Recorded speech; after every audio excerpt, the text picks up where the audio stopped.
Astaghfirullah. Bismillahirrahmanirrahim.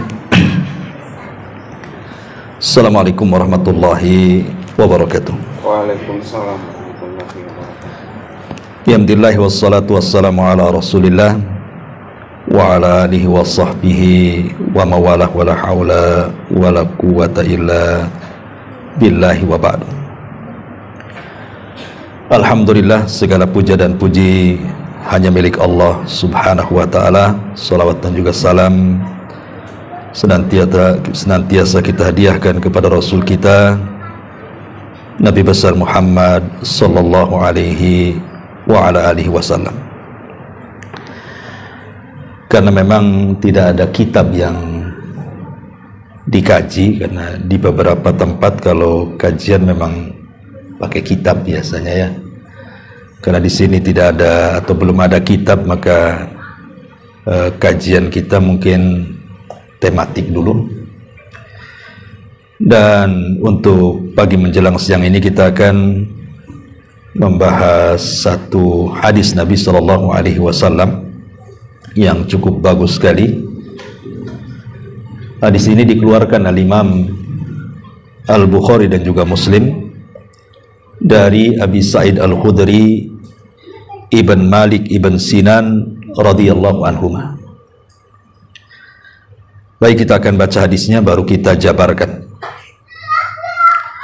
An Abi Sa'id Sa'd ibn Malik Ibn Sinan radhiyallahu anhuma anna nasan minal ansari sa'alu Rasulullah sallallahu alaihi wasallam fa'atahum thumma sa'aluhu fa'atahum hatta nafida ma indahu faqala lahum hina anfaqa kulla syai'in biyadihi ma yakun indi min khairin falan addakhirahu ankum wa man yasta'fif yu'ifhu Allah ta'ala wa man yastagni yugnihi Allah ta'ala wa man yatasabbar yusabbirhu Allah ta'ala wa ma utiya ahadun ata'an khairan wa awsa minas sabri. Dari Abu Sa'id Al-Khudri Sa'd ibn Malik Ibn Sinan radhiyallahu anhu, ada beberapa orang-orang dari kalangan Ansar datang meminta sedekah kepada Nabi sallallahu alaihi wasallam. Lalu beliau memberikan sesuatu pada mereka, kemudian mereka meminta lagi, beliau memberikannya lagi, sehingga habislah harta Nabi sallallahu alaihi wasallam. Kemudian setelah habis harta Nabi sallallahu alaihi wasallam karena disedekahkan kepada orang-orang yang datang meminta-minta, maka Nabi sallallahu alaihi wasallam mengatakan, apa saja kebaikan, maksudnya harta yang dimiliki Rasul, maka aku tidak pernah menyimpannya sehingga aku berikan kepada kalian semuanya. Kemudian Rasul SAW berwasiat, barang siapa yang menjaga diri dari meminta-minta pada orang lain, maka akan diberikan kecukupan oleh Allah Subhanahu wa ta'ala. Kemudian kata Nabi SAW, dan barang siapa yang merasa dirinya cukup, artinya cukuplah Allah yang ada padanya tanpa harus bersandar kepada manusia, maka Allah Subhanahu wa ta'ala akan berikan kekayaan pada hati dan jiwanya. Kemudian Nabi juga mengatakan, dan barang siapa yang berlaku sabar, maka akan dikaruniai kesabaran oleh Allah. Kemudian di ujung hadis Rasul mengatakan, tidak ada seorang pun yang dikaruniai satu pemberian yang jauh lebih baik dan lebih luas dibandingkan kesabaran. Hadis ini disepakati Bukhari dan Muslim. Taib, kita jelaskan satu hadis ini karena hadis ini bagus sekali untuk kita jadikan renungan bagaimana harus menjalani kehidupan di dunia ini. Ma'asyiral muslimat, ibu-ibu yang dimuliakan Allah Subhanahu wa taala. Di sini ada 3 poin yang ingin saya jelaskan berdasarkan poin-poin yang dijelaskan Nabi sallallahu alaihi wasallam. Pertama, bicara soal hukum meminta-minta. Kemudian yang kedua, bicara soal iffah, menjaga kehormatan. Dan yang terakhir yang kita akan bahas adalah bicara soal kesabaran. Ini 3 poin yang dirangkum dalam hadis Nabi sallallahu alaihi wasallam tentang hukum meminta-minta, kemudian menjaga kehormatan dari dosa, kemudian berlaku sabar. Kita kupas satu persatu.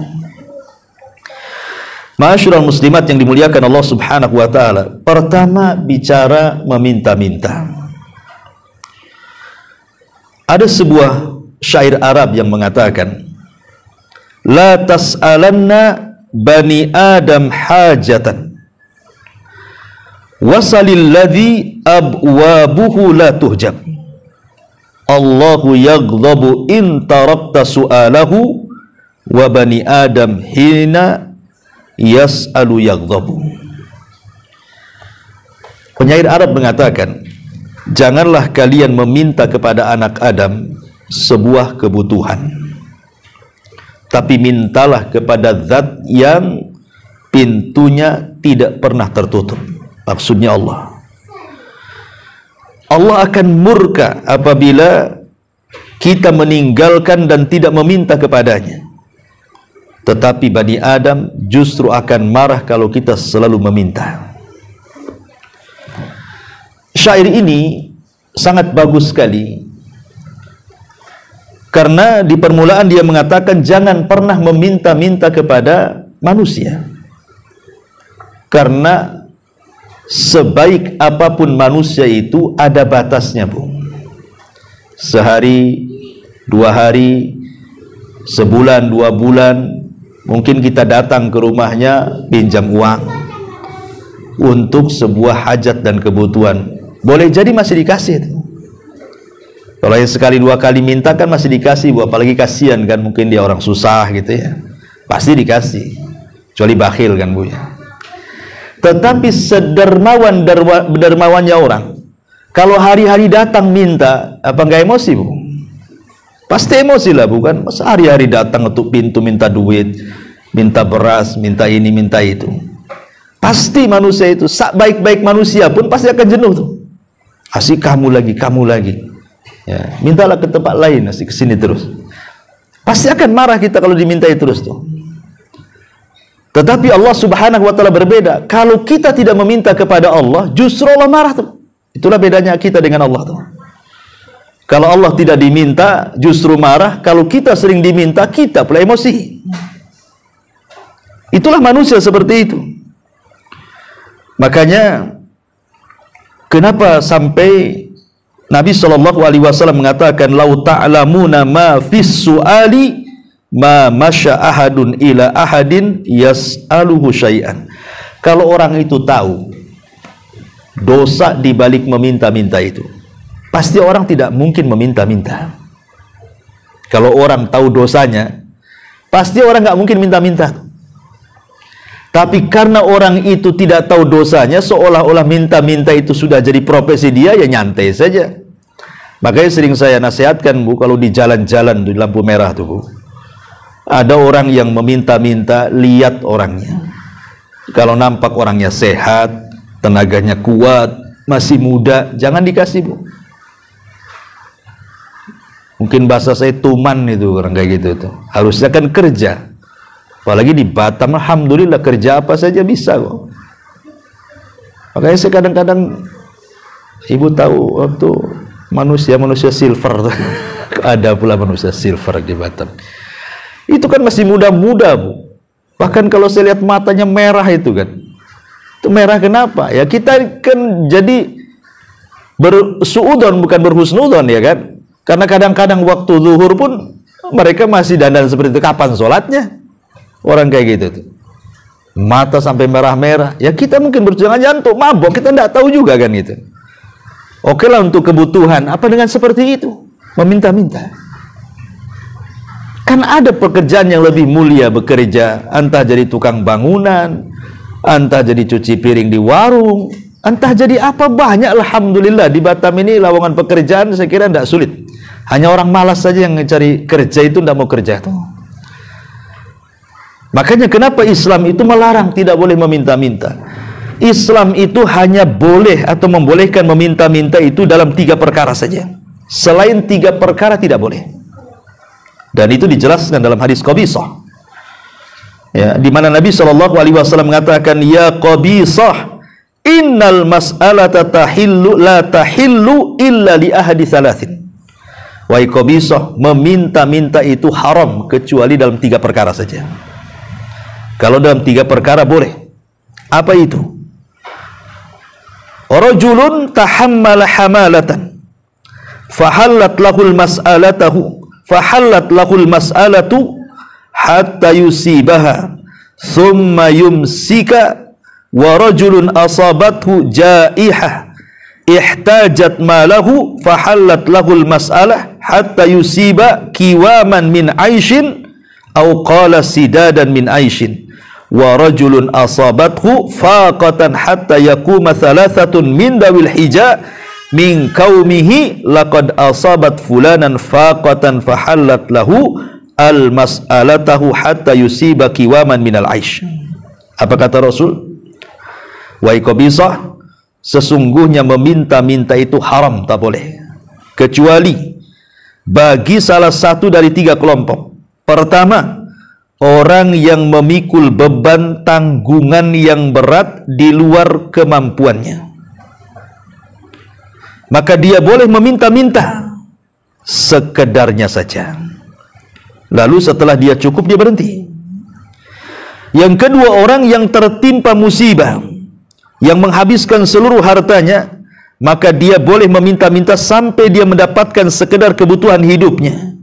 Dan yang ketiga, orang yang tertimpa kemiskinan sehingga tidak ada orang yang menolong dia. Ketika ada 3 orang yang menjadi saksi dia orang miskin, maka boleh dia meminta-minta sampai dia melepas kehidupan miskinnya.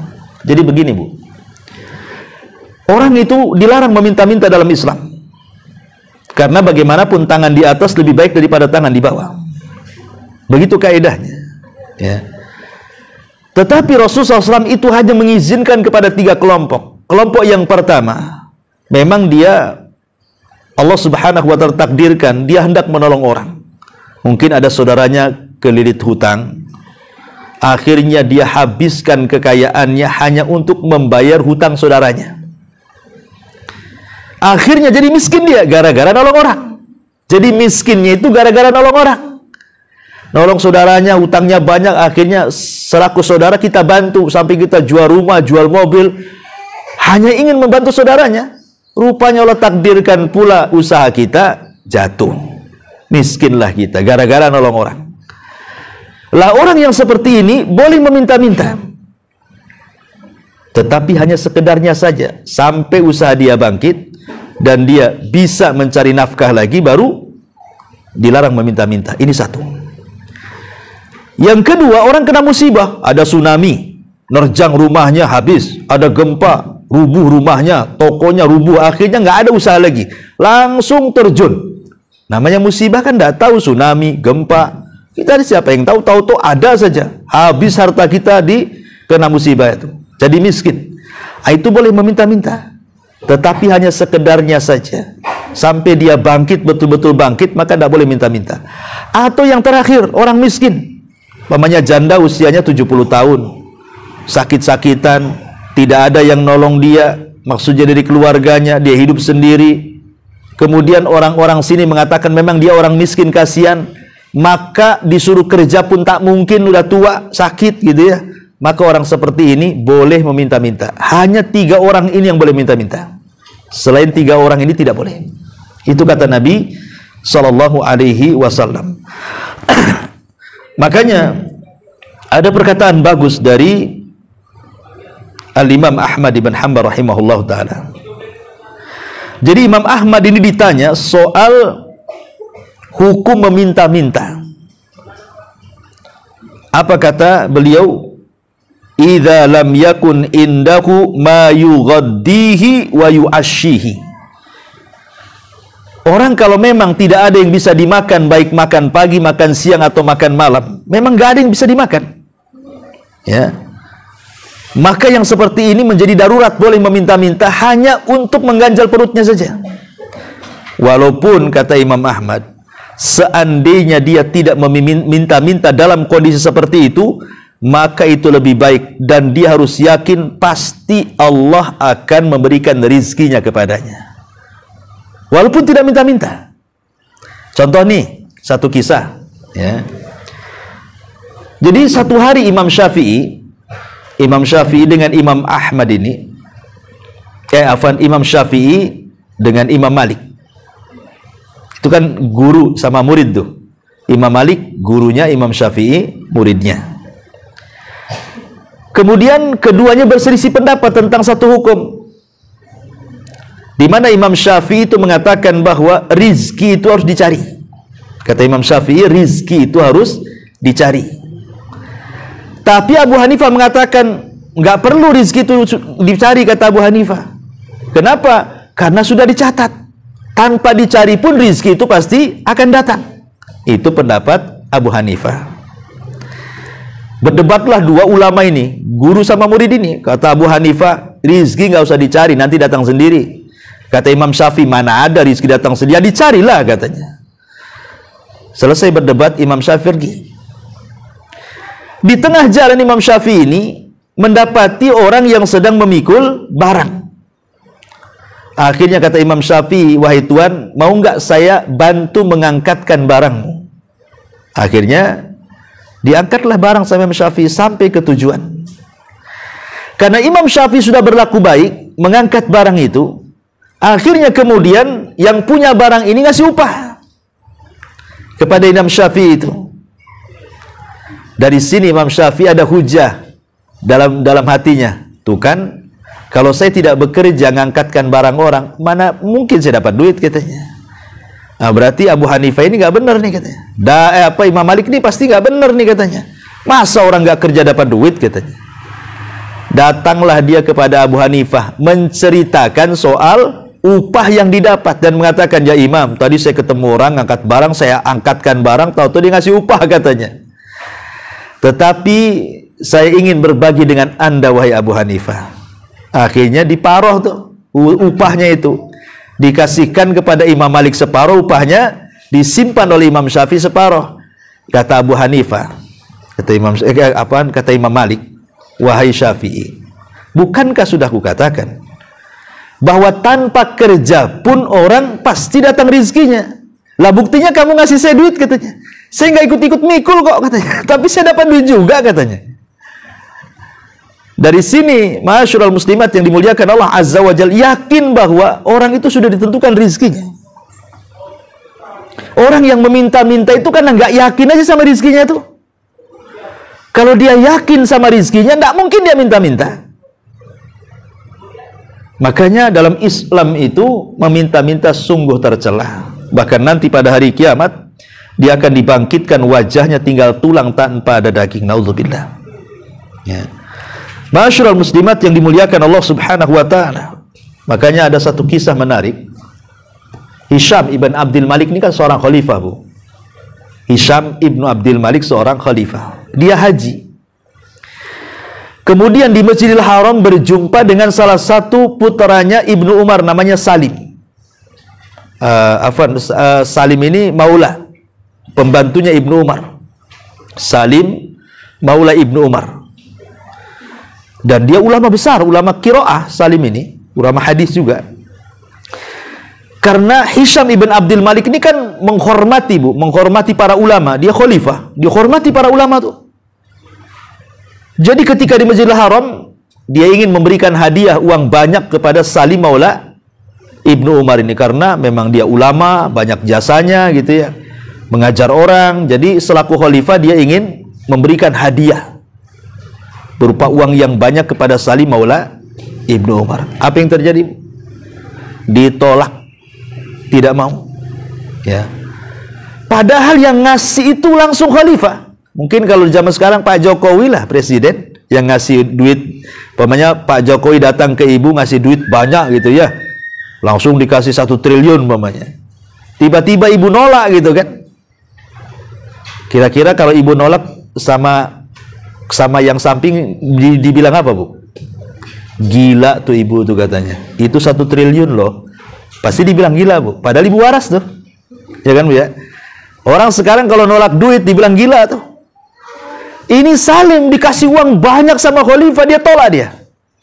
Apa kata dia? Jawabannya, wahai khalifah, ya, apakah pantas saya meminta kepada selain Allah sementara saya berada di rumah Allah?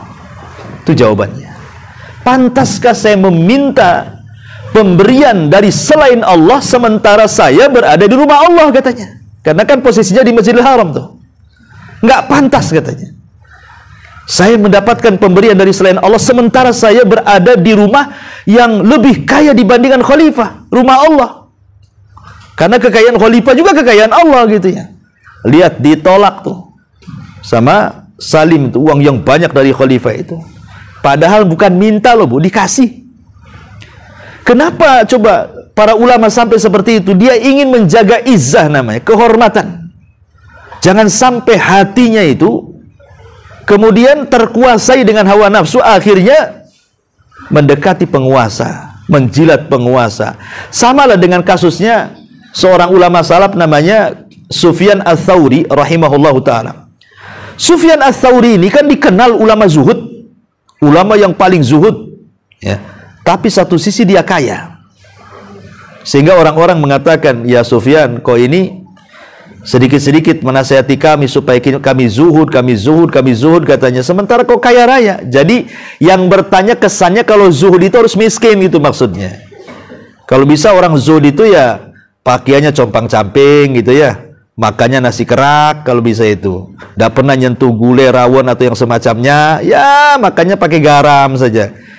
Jadi pikiran orang-orang seolah zuhud itu harus seperti itu.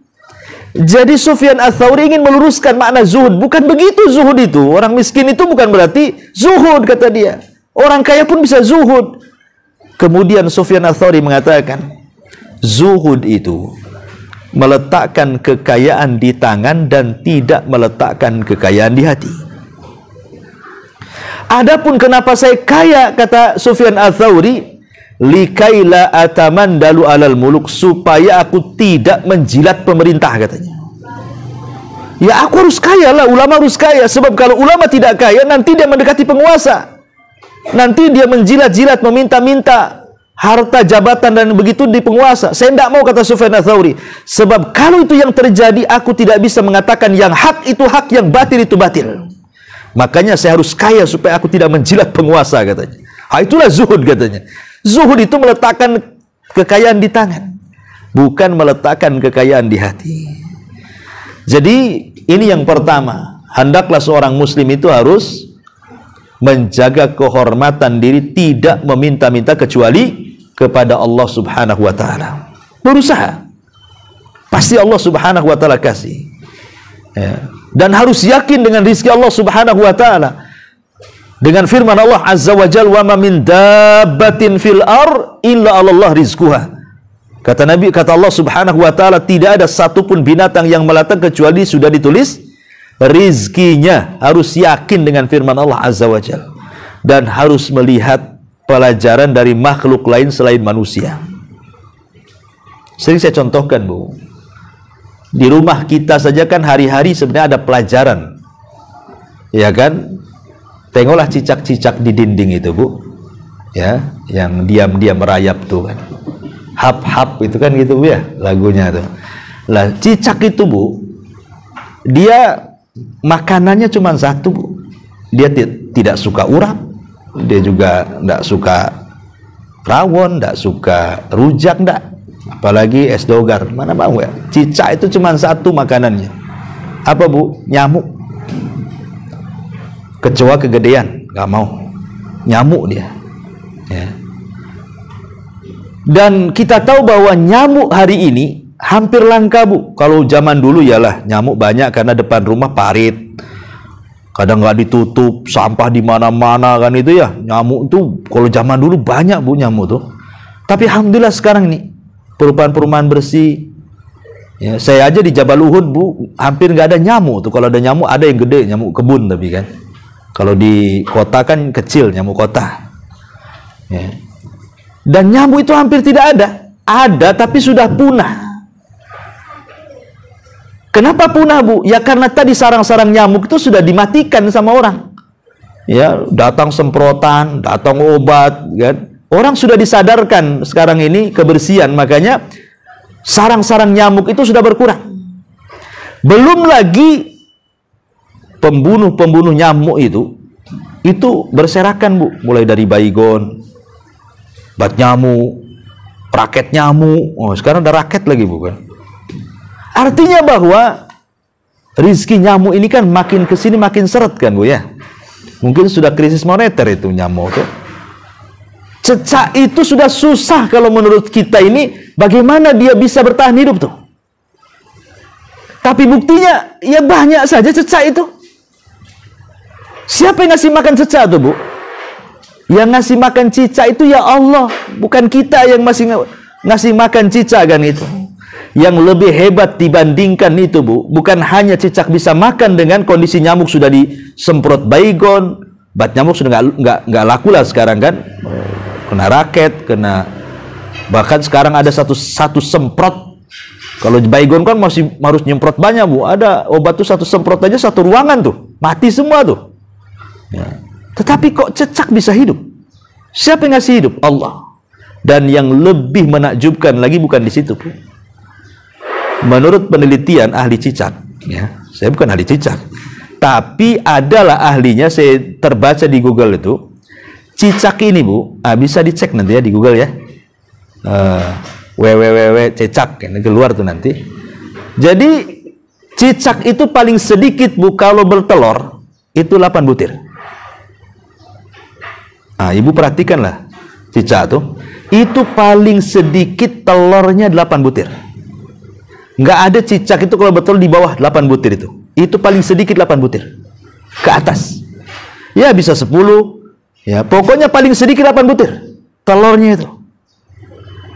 Padahal kalau secara logika makanan cicak itu kan sudah kurang tuh. Sementara dia harus punya anak 8 tuh, kalau seandainya 8 butir itu netes semua. Berarti kan satu cicak itu punya anak 8. Dengan kondisi ekonomi seret. Coba bayangkan. Susah ada cari nyamuk tuh. Tapi bisa dia ngasih makan 8 anaknya tuh. Siapa yang ngasih makan? Allah. Ini kan hebatnya cicak tuh. Masa kita kalah tawakalnya dengan cicak? Sehingga kita takut anaknya banyak-banyak, akhirnya cukup 2 saja katanya kan. 2 ini Bu masalah. Kalau sempat mati 1, tinggal 1. Sempat mati 2-duanya, habis anaknya.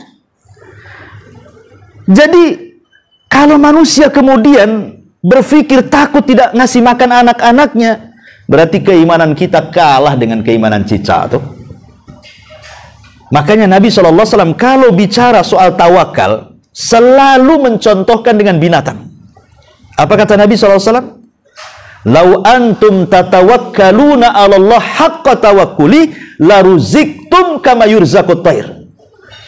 Kalau kalian betul-betul tawakal kepada Allah Azza wa Jalla, kalian pasti akan diberikan rizki seperti Allah kasih rizki burung. Burung ini nggak sekolah, tapi dia kalau keluar dari sangkarnya meninggalkan anaknya pagi hari, sore dah pulang bawa makanan tuh Bu. Pertanyaannya, kemana ngarahnya burung tuh? Kalau kita kan jelas Bu, ngarahnya ke kantor, ke pasar, ke tempat kerja, jelas tuh ngarahnya.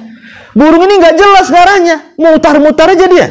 Insting dia saja, pokoknya ngendus di sana makan baru ke sana, ngendus di sini ada makan ke sini. Dia ikut insting saja tuh. Tapi kok bisa dia pulang bawa makanan dan bisa ngasih makan anak-anaknya dan bisa membesarkan lagi anak-anaknya. Kalau sekarang ini manusia itulah diberikan akal oleh Allah luar biasa. Burung nggak ada akal, manusia ada akal. Burung nggak bisa ngakal-ngakali kita, Bu. Kalau kita bisa ngakal-ngakali burung. Tapi kita loh, manusia berakal, kok akalnya itu kok masih kalah dengan insting burung, itu maksudnya. Sehingga akhirnya tidak terpikir untuk bekerja, terpikir untuk banting tulang, malah minta-minta pula. Alasannya apa? Aduh, daripada, kan kaedahnya di masyarakat kan, daripada maling, Ustadz.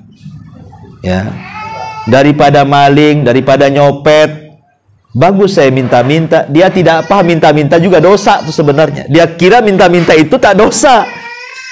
Jadi dia kiasnya daripada maling, bagus saya minta-minta. Padahal minta-minta itu berdosa. Kecuali kepada 3 orang yang saya sebutkan tadi. Kalau yang 3 orang ini memang dibolehkan dalam kondisi darurat kan, saya sudah sebutkan. Tapi selain dari 3 orang ini, maka meminta-minta itu berdosa. Dan merendahkan harkat martabat manusia. Dan terkadang juga menyinggung orang, Bu. Menyinggung orang. Kadang-kadang menakut-nakuti orang dengan penampilan dia. Iya, Bu, kadang-kadang minta-minta, kadang-kadang minta-mintanya dengan lagu ngamen gitu kan. Aduh, kadang-kadang orang ngamen di penampilannya, kalau nggak ngasih takut dibukul gitu kan. Kalau nggak ngasih ya memang nggak mau ngasih. Akhirnya kan ngasih terpaksa, Bu. Apalagi kemudian yang ngamen ini lagunya ngancam. Ya, oh makin lagi dikasih kan. Nah, ini kan repot kalau kayak gini, Bu. Jadi intinya yang pertama, kata Nabi Shallallahu Alaihi Wasallam di sini, jangan suka meminta-minta. Barang siapa yang menjaga diri untuk tidak meminta-minta, maka pasti Allah akan berikan kekayaan kepadanya. Pasti itu. Dan itu sudah banyak di masyarakat gitu yang seperti itu. Jadi orang yang minta-minta itu selamanya dia tidak akan kaya. Dia akan terus minta-minta dan akan tetap miskin. Ini yang pertama. Kemudian yang kedua, di sini bicara tentang menjaga kehormatan. Menjaga kehormatan. Apa artinya menjaga kehormatan itu? Atau bahasa Arabnya iffah. Ya. Menjaga kehormatan di sini artinya seseorang menjauhkan dari hal-hal yang diharamkan Allah.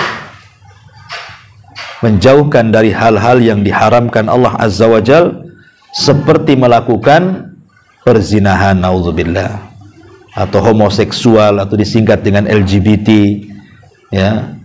Pokoknya hal-hal yang menjurus kepada menghinakan kehormatan kita. Maka siapa yang bisa menjaga kehormatannya, Allah akan jaga kehormatannya. Makanya wasilah-wasilah ataupun perkara-perkara agar kita bisa menjaga kehormatan kita dari perkara-perkara maksiat, Bu. Khususnya maksiat yang tadi saya sebutkan atau yang lainnya. Pertama, cobalah latih supaya kita bisa bertakwa baik dalam kondisi tidak ada manusia ataupun dalam kondisi ada manusia. Ini harus dilakukan, Bu. Karena di zaman sekarang, maaf, Bu, ya kan, dengan adanya handphone, hampir semua orang pegang handphone. Nenek-nenek aja pegang handphone sekarang, Bu. Pakai iPad lagi, ya. Pengemis di jalan saja bawa handphone sekarang, Bu.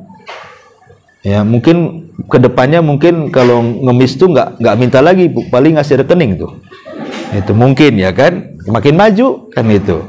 Sekarang sudah ada SMS bankingnya semua, apalagi yang susah. Jadi dengan adanya handphone ini, apa yang dikhawatirkan Rasul 14 abad yang silam? Apa kata Rasul? Nanti pada hari kiamat akan didatangkan kepada Allah Subhanahu wa Ta'ala orang yang memiliki pahala sebesar gunung Tihama. Kemudian Allah hancurkan pahalanya gara-gara maksiat yang tidak terang-terangan. Sekarang maksiat, kalau dulu mau maksiat tidak terang-terangan tuh bukan sulit, Bu. Kalau dulu mau maksiat tidak terang-terangan tuh sulit. Kalau sekarang tidak sulit karena sudah ada handphone. Ibu sendirian di dalam kamar pegang handphone, entah apa yang ditengok di situ. Entah sinetron, entah film, entah berita, entah berita-berita hoax nggak jelas, apalagi tahun politik ini kan. Kita bisa bermaksiat, belum lagi melihat gambar-gambar aurat, film-film yang tidak senonoh ditonton dan begitu seterusnya. Bahkan sekarang ini kalau kita berkumpul di trotoar nih, Bu, umpamanya ibu berlima tuh, masing-masing punya handphone, duduknya berjejer. Dari yang satu, yang kedua, yang ketiga sampai yang kelima itu masing-masing punya handphone, Bu. Kok bisa? Dulu mungkin kalau ada orang tertawa sendiri dianggap gila kan, Bu? Sekarang loh, banyak orang yang tertawa sendiri di depan handphone, tak ada orang bilang gila. Nggak ada kan ibu mamanya nengok apa gitu, TikTok atau apa tuh, tahu-tahu tertawa di pinggir jalan. Ada orang bilang gila, Bu? Nggak ada. Kalau dulu ya, ini ibu ini kalau dulu dibilang ada geje, ya, kok tertawa sendirian. Kalau sekarang enggak. Sekarang ini hilang urat malunya, Bu. Perempuan-perempuan tuh hilang urat malunya. Kenapa? Dia bisa tertawa loh di pinggir jalan nengok handphone. Pada suara perempuan kan aurat tuh. Bisa dia tertawa, na'udzubillah. Yang lebih parahnya lagi urat malunya hilang tuh dia main TikTok pula di jalan tuh. Main Instagram, tolong dipegangi, entah orang nggak kenal, kemudian dia berfase, selfie macam-macam, na'udzubillah, coba kan. Kan hilang rasa malunya tuh. Itu di luar, bagaimana di dalam? Kalau sendiri-sendiri, rasa malunya di depan orang aja dah hilang, apalagi sendirian nggak ada orang. Maka handphone ini memang paling banyak menghilangkan pahala. Persis kata Nabi kan, nanti pada hari kiamat itu ada orang datang dengan segudang pahala sebesar gunung Tiamat, tapi hilang dengan maksiat sendiri-sendiri. Ini handphone ini bisa menghilangkan pahala kita, Bu.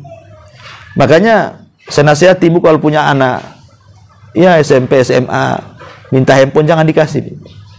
Ya, itu bahaya gitu ya. Kenapa? Karena orang tuanya saja kalau udah main handphone lupa. Apalagi anaknya. Ibu aja kalau main handphone itu sampai gosong kalau masak tuh. Ya kan? Kadang-kadang begitu. Jangan itu suami di sampingnya aja kayak nggak punya suami.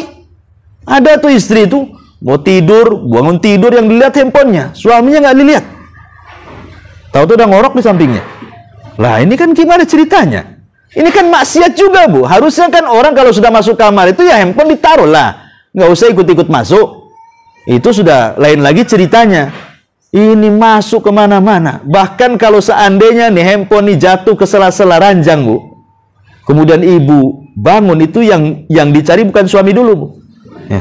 Handphonenya dulu. Ya. Ini kan masalah yang seperti ini. Itulah makanya handphone ini sekarang ini alat yang bisa menghapuskan dosa sebesar gunung Tiamat. Makanya nasihat para ulama begini, Bu. Balaslah sebuah dosa itu dengan kebaikan. Kalau kita dalam satu hari itu kita bermaksiat sendiri-sendiri, orang tidak tahu kecuali Allah, dengan ibu saja, duduk di kamar sendiri atau suami lagi nggak ada, duduk di kursi, nonton apa yang ditonton, entah ya namanya iklan-iklan di YouTube, iklan-iklan di Facebook. Kadang-kadang kan aurat-aurat nampak di situ, baik aurat laki-laki atau perempuan. Kita memandang aurat kan tidak boleh, Bu, walaupun lihat di handphone gitu ya. Belum lagi baca berita-berita hoax, belum lagi baca-baca yang na'udzubillah lah di situ, terkandung dosa. Kan ibu sedang bermaksiat yang tidak tahu kecuali ibu dengan Allah kan namanya, dengan handphone itu. Maka kalau kita dalam 2 jam main handphone dan tidak ada yang tahu kecuali Allah isinya maksiat, maka dalam satu hari itu gunakan juga 2 jam untuk ibadah yang tidak ada yang tahu kecuali ibu dengan Allah saja. Harus balance lah. Ya. Bagaimana caranya, Ustaz? Ya zikir lah. Kalau orang tidak tahu kan bisa zikir, astagfirullah, astagfirullah. Jangan dikeraskan ya, orang tahu lah jadinya. Ya cukup astagfirullah, astagfirullah. Kalau ada orang diam dulu, nggak ada orang astagfirullah lagi, atau zikir apa, atau masuk ke kamar baca Quran. Jadi samakan, kalau kita maksiat tidak terang-terangan 1 jam, maka kita beribadah 1 jam juga tanpa terang-terangan. Supaya apa? Kata Nabi SAW, wa atbi'is sayyi'atal hasanata tamhuha. Ikutilah perbuatan buruk dengan kebaikan, supaya kebaikan inilah bisa menghapuskan keburukan, kata Nabi. Ini yang pertama ya, menjaga kehormatan itu adalah bertakwalah kepada Allah, baik dalam kondisi ada atau tidak ada orang. Kemudian yang kedua, berdoa. Penting berdoa ini. Ya, doa ini silahul mukmin. Makanya Nabi SAW senantiasa berdoa untuk diistiqomahkan dalam ketaatan. Kata Ummu Salamah, doa yang paling banyak dibaca Nabi itu apa? Ya muqallibal qulub, tsabbit qalbi ala ta'atik. Wahai zat yang membolak-balikan hati, tetapkan hatiku di atas ketaatan kepadamu. Itu doa yang paling banyak dibaca Nabi. Pertanyaannya, mungkinkah Nabi itu dibolak-balik hatinya alias sesat? Mustahil lah, Nabi itu kan maksum. Tapi kenapa dia membaca doa seperti itu? Satu, untuk memberikan contoh kepada umatnya. Yang kedua, walaupun dia seorang Nabi, Nabi tetap khawatir. Kata Nabi kepada Ummu Salamah, ya Ummu Salamah, hati kita itu berada di jari jemari Allah. Allah bisa membolak-balikan siapapun sesat, siapapun dapat hidayah. Kalau Nabi takut kalau seandainya kemudian dia tersesat, padahal tidak mungkin seorang Nabi tersesat, harusnya kita lebih takut lagi. Makanya banyak-banyak berdoa ya kepada Allah agar kita jangan sampai masuk kepada fitnah maksiat tadi. Kemudian kalau takut melakukan zina, ya, takut melakukan hal-hal yang sifatnya mencoreng kehormatan, kalau belum menikah, ya menikahlah, itu caranya. Ya, jadi ibu ini kalau punya anak, sudah anak-anak gadis, udah lulus SMA, suruh mondok tak mau, suruh ngaji tak mau, suruh kerja tak mau, maunya jalan sini, jalan sana, ya mungkin udah punya pacar, ibu tak tahu, maka obatnya kawinkan, Bu. Ya, cepat kawinkan saja, jangan lama-lama. Itu obat dia tuh. Kalau nggak dikawinkan, dia keluyuran terus itu. Kecuali dia mau belajar agama, mau teruskan ke pesantren, ya bolehlah agak telat-telat. Tapi kalau sudah ada alamat nakal nih, ya, sudah berani melawan orang tuanya, udah suka dengan lawan jenisnya, itu obat terbaik, kawinkan saja. Segera kawinkan, ya, supaya jangan banyak lagi dosa yang dilakukan dia. Termasuk juga saddu adz-dzara'i, mencegah hal-hal sebelum terjadinya kerusakan. Kalau dengan melihat majalah bisa mengantarkan ke zina, maka bakar majalahnya. Kalau dengan ikhtilat kemudian mengantarkan kita kepada zina, maka jangan ikhtilat. Kalau memandang lawan jenis kemudian tertarik, tundukkan pandangan. Nah, begitu. Kalau umpamanya nafsunya kuat, puasa. Ya, jadi berusaha hal-hal yang bisa menjerumuskan kepada merobek kehormatan diri sendiri. Wasilah-wasilah itu harus dijaga. Kira-kira apa penyakitnya? Suka mandang orang, tundukkan. Syahwatnya tinggi, puasa. Dan itu ya, nggak tahan kecuali ingin melakukan hubungan, nikahkan. Ya, supaya tidak berzina dan begitu seterusnya. Itulah pentingnya menjaga kehormatan. Dan menjaga kehormatan ini banyak faedahnya. Yang pertama, masuk pada 7 orang yang akan mendapatkan naungan di hari yang tidak ada naungan kecuali naungan Allah. Salah satunya apa? Seorang laki-laki yang diundang oleh seorang wanita cantik, kemudian laki-laki ini mengatakan, saya takut kepada Allah. Yang kedua, Allah Subhanahu wa ta'ala akan memberikan jalan keluar pada setiap kesulitan yang ia hadapi. Karena ingat, Bu, kisah orang yang masuk ke dalam gua dan tidak bisa keluar. Ada 3 orang di zaman Bani Israel masuk ke dalam gua, tidak bisa keluar. Karena pintu guanya, batunya itu roboh. Dan di zaman itu belum ada bulldozer, belum ada belko, belum ada apa, belum ada alat berat, Bu. Jadi dorong-dorong pakai tangan percuma lah. Akhirnya salah seorang di antara mereka, wah, ini kalau kita tidak bertawasul kepada Allah dengan amal soleh kita, boleh jadi kita akan mati di gua ini. Lah, salah satu yang bertawasul dari 3 orang itu adalah bertawasul dengan kehormatan. Dulu dia naksir seorang wanita, Tapi wanita itu tak mau sama dia, namanya bertepuk sebelah mata tuh. Sebelah tangan. Kok mata pula ya. Jadi akhirnya kemudian pas ada waktu ini, wanita ini datang sendiri sama dia. Kebetulan orang tuanya terlilit hutang. Banyak lagi. Akhirnya wanita ini meminjam uang untuk melunasi hutangnya. Ini kesempatan. Karena dia suka dari dulu, dia mengatakan, saya siap membantu hutang orang tuamu, tapi berzinahlah satu kali denganku, katanya. Karena dari dulu suka masalahnya. Akhirnya deal-dealan, deal or no deal, deal. Akhirnya ketika uang sudah disiapin, keduanya sudah siap melakukan perzinahan, sudah membuka aurat keduanya, tiba-tiba wanita ini mengatakan, bertakwalah wahai fulan kepada Allah. Langsung terkejut anak muda ini dan mengatakan, ittaqillah, katanya. Aku bertakwa kepada Allah.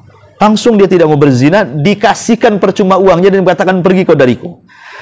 Anak muda ini mengatakan, ya Allah, ketika dalam gua, kalau menjaga kehormatanku dengan wanita itu bagian daripada ibadah dan berpahala, tolong pintu gua itu dibuka.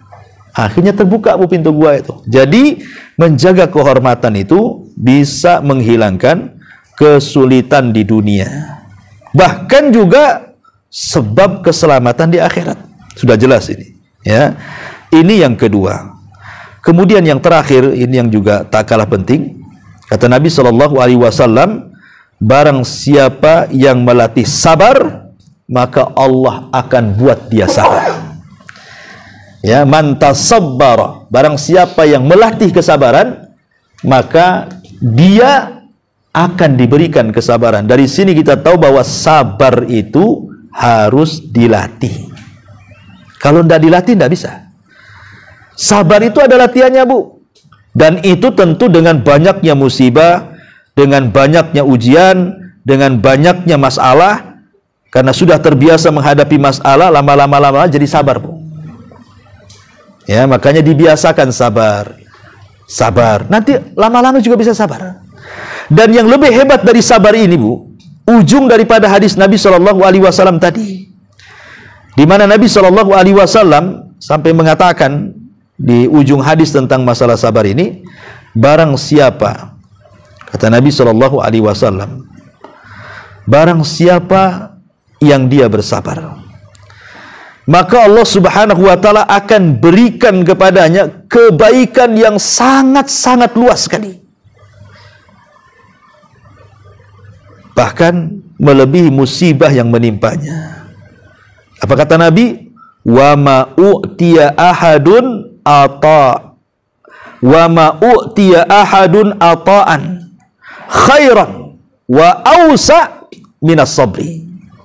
Apa kata Rasul? Tidaklah seorang yang dikaruniai sebuah pemberian yang lebih baik serta lebih luas kegunaannya dibandingkan karunia sabar. Maksudnya gini, Bu. Kalau ibu ini terkena musibah, kemudian ibu bisa sabar, maka sabar itu lebih baik dibandingkan musibahnya. Ibu terkena ujian, diuji oleh Allah Subhanahu wa Ta'ala. Diuji dengan suaminya, diuji dengan anaknya, diuji dengan tetangganya, diuji dengan kesehatannya. Kemudian ibu terus melatih sabar, akhirnya ibu bisa sabar, maka sabar itu lebih baik dibandingkan ujian yang ibu hadapi. Ibu kekurangan ekonomi, ya, susah, suami seret, mau kena PHK. Akhirnya yang biasa makan 4 kali sehari jadi 2 kali sehari. Itu pun nasi jagung, ya, pakai ikan asin sama teri. Kemudian ibu sabar dengan kondisi seperti itu. Sabarnya itu lebih baik dibandingkan musibahnya tuh.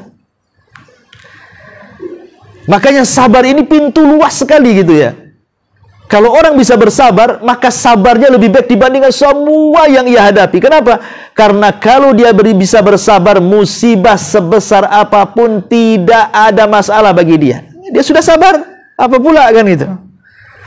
Biasanya orang yang tidak sabar itulah yang mulai putus asa. Nah, dari sini kata para ulama, lihat bagaimana indahnya sebuah kesabaran. Dan sabar itu kata ulama terbagi menjadi 3. Sabar saat menjalankan ketaatan, sabar saat menjauhkan diri dari kemaksiatan, dan sabar saat menghadapi qada dan qadar Allah Subhanahu wa taala. Ma'asyiral muslimat yang dimuliakan Allah Azza wa Jalla. Tapi saya ingin memberikan beberapa pelajaran dari sabar ini. Yang pertama yang harus ibu pahami tentang masalah sabar ini.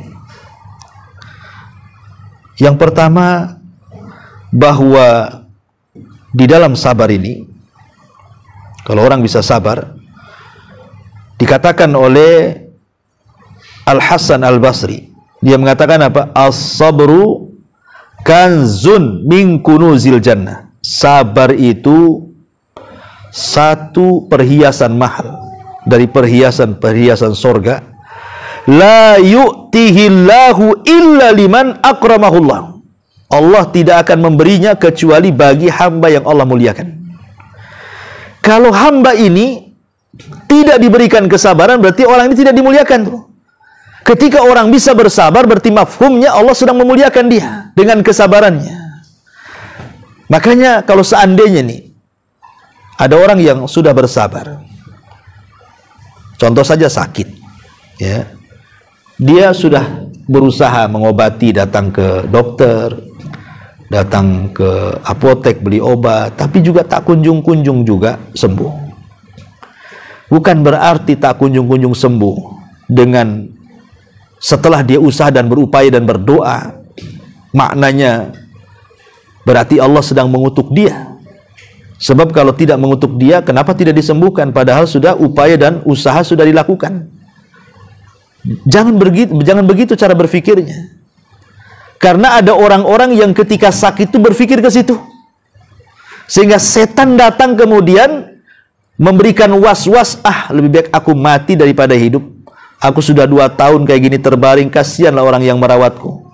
Asih doanya ingin mati, ingin mati, ingin mati. Padahal Rasul melarang.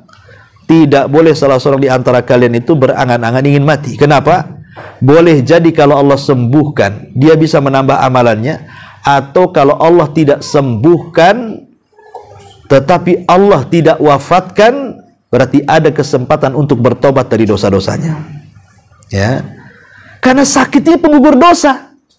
Ada surga yang tidak bisa diraih dengan sholat, dengan zakat, dengan puasa, dengan ibadah-ibadah perbuatan. Ada ibadah itu, ibadah perbuatan itu tidak bisa kita meraih surga, hanya bisa diraih dengan kesabaran. Dan tidak mungkin orang bersabar kecuali ditimpa dengan berbagai macam masalah, baru dia bisa sabar. Ya, makanya ada beberapa wasilah bagaimana supaya kita sabar. Ini tipnya, saya kasih tip. Yang pertama, cobalah merenung ayat-ayat Al-Quran, di mana Allah mengatakan wala nabluwannakum bisyai'in minal khawfi wal ju'i wa naqsi minal amwali wal anfusi wath thamarat wa basyiris sabirin alladzina idza asabathum musibatun qalu inna lillahi wa inna ilaihi raji'un. Renungkan ayat ini, bahwa kami akan menguji kalian dengan sedikit dari takut, sedikit dari lapar, sedikit dari kekurangan harta dan jiwa serta buah-buahan. Kemudian Allah mengatakan apa? Berbahagialah orang-orang yang sabar. Ya, berarti orang yang kena musibah itu berbahagia. Kenapa? Karena mereka dapat 3 keutamaan dalam ayat ini. Apa itu? Alladzina idza asabathum musibatun qalu inna lillahi wa inna ilaihi rajiun ulaika alaihim. Ini kemuliaannya. Mereka akan mendapatkan doa, salawat dari Rabb mereka. Wa rahmah, dan juga rahmat kasih sayang Allah. Wa ulaika humul muhtadun, dan mereka akan dapat hidayah. Lihat, orang sabar akan diberikan 3 perkara. Pertama, pujian dari Allah. Yang kedua, rahmat dari Allah. Yang ketiga, hidayah dari Allah. Ini yang kita cari 3-tiganya. Ya. Kemudian yang kedua, mintalah kepada Allah pada setiap musibah yang menimpa kita. Ingat, karena yang menimpakan musibah Allah, yang mengangkatnya juga Allah. Kemudian yang ketiga, Ingat, an ya'lama anna ma asabahu muqaddarun minallah, bahwa apapun musibah yang menimpa kita itu semua takdir Allah, bukan dibuat-buat. Itu takdir Allah Azza wa Jalla semuanya. Kemudian yang keempat, mengingat tentang musibah-musibah yang pernah dialami orang sebelum kita. Paling mudah lihat di sekeliling kita, Bu. Tidak usahlah kita melihat sejarah bagaimana sabarnya Nabi Ayub, bagaimana sabarnya Nabi Yusuf, bagaimana sabarnya para sahabat, bagaimana sabarnya Nabi SAW. Ya, tidak perlulah kita lihat di sekeliling kita saja, Bu. Di sekeliling kita itu. Ya, mungkin ibu punya kawan, kemudian ditimpa sakit, kok sabar kali. Apakah saya bisa seperti dia? Mudah-mudahan saya seperti dia. Mungkin adalah kawan-kawan ibu yang sakit itu mereka sabar. Contoh dia. Ya, sebelumnya kita juga mencontoh kesabaran Nabi, mencontoh kesabaran sahabat, tentu kan. Tapi madrasah yang paling dekat kan di sekeliling kita, Bu. Coba di sekeliling kita itu ada orang yang kena sakit, stroke, akhirnya marah-marah. Janganlah kita kayak dia. Yang satunya lagi kalau kena musibah itu, kayak nggak terima tuh. Ngomong ke sana kemari, janganlah seperti dia. Jadi pelajaran di sekitar kita tuh, bahwa bukan kita aja yang kena masalah, orang pun kena masalah juga kok, kan itu. Sebab kalau kita berpikir kita aja yang kena masalah, ini kita tidak bisa mengambil pelajaran namanya dari orang luar. Kemudian juga yang nomor 5, an yatajannab al-jaza'. Jauhi keluh kesah, karena nggak ada manfaatnya keluh kesah itu. Apa manfaat keluh kesah itu? Karena gini, Bu, ini jeleknya di masyarakat nih, Bu. Yang nggak tahu, mungkin mudah-mudahan nggak ada lah yang ikut ngaji di sini. Jadi ada orang itu kalau ketemu, Bu, ceritanya susah aja tuh. Gimana kondisi susah. Besok ketemu lagi, macam mana sekarang? Tak tahu, masih susah. Nanti ketemu minggu depan lagi tuh, gimana sudah baikan? Susah aja kalau ketemu, Bu. Ada orang kayak gitu kan, Bu. Ceritanya itu kalau duduk sama dia tuh ngeluh saja kayak. Kok seperti itu ada orang itu ya. Padahal kita tahu bahwa jangan sampai kita ini mengeluh. Kalau bisa pasrahkan diri kepada Allah. Kemudian yang nomor 6, yakini bahwa nikmat dunia ini, senikmat-nikmatnya dunia itu, Bu, pasti hilang. Pasti ada waktunya. Buktinya artis-artis yang dulu mungkin idola ibu ya, tahun 60-an itu, sekarang coba, Bu, lihat mukanya. Mukanya sudah nggak berbentuk, udah nenek-nenek, sebagian mereka udah pakai tongkat, sebagian mereka udah mati pun kan itu. Apa diidolakan? Nggak ada. Dunia ini sehebat apapun, orang kaya pasti akan tumbang. Pejabat ada berhentinya, orang sehat ada sakitnya. Tapi kehidupan sorga itu kekal abadi. Maka ingat, kalau kita kena musibah, maka bandingkan dunia dengan akhirat. Supaya tenang, maksudnya begitu ya. Kemudian juga agar mengetahui bahwa terkadang musibah ini ujian dari Allah Subhanahu wa taala, agar Allah tahu keimanan kita ini jujur ataukah tidak jujur. Kemudian juga supaya mengetahui bahwa peritnya dunia ini tidak seindah manisnya akhirat.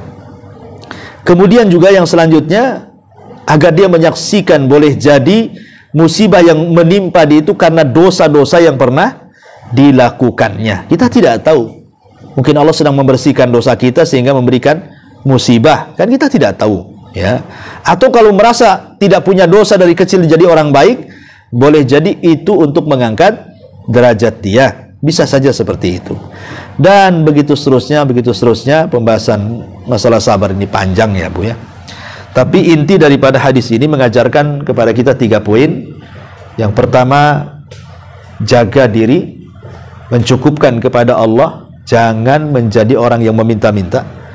Yang kedua, jaga kehormatan dengan cara menjauhi hal-hal yang bisa mengarahkan kepada kemaksiatan. Dan yang terakhir, agar kita bersabar kepada Allah, sabar saat melaksanakan ketaatan, sabar saat menjauhkan kemaksiatan, dan sabar ketika menghadapi qada dan qadar Allah Subhanahu wa taala.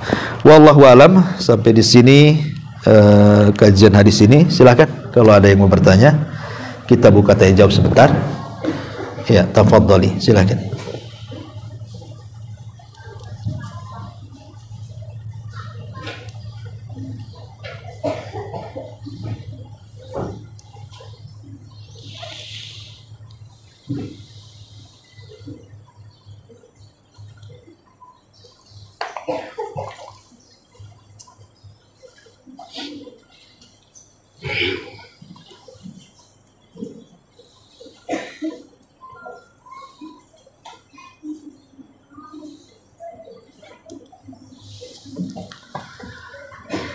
Ya, karena masih malu-malu nampaknya.